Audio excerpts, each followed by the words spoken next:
শখের পুরুষ তুমি ধন্য, একটা নারীকে গোপনে বারবার ঠকিয়ে অন্য নারীর প্রতি আসক্ত হওয়ার জন্য।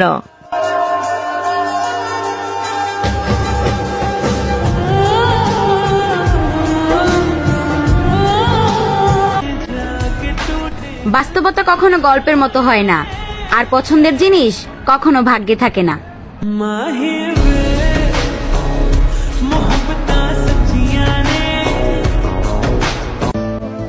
কি হবে এত গল্প লিখে, গল্পের মানুষটাই যদি থাকে অন্যের পাশে।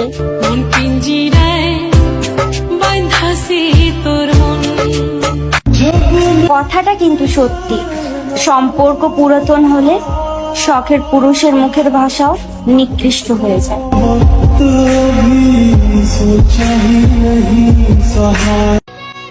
কষ্ট দিছো না, কষ্ট তুমিও পাইবা।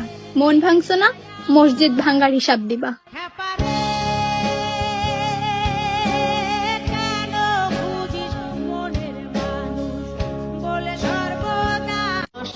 খেলার যখন এত ইচ্ছা ছিল আমারে কইতা, দুইজনে মিলে একসাথে লুডো খেলতাম। আমি তো খেলনা নই, তবু আমারে নিয়েই খেললাম। আমি তো পাগল নই, আমারে পাগল বানাই এই সাল্লাম।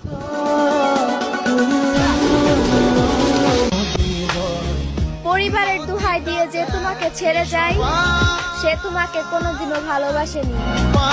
বিশ্বাস করতে কষ্ট হলেও কথাটা সত্যি।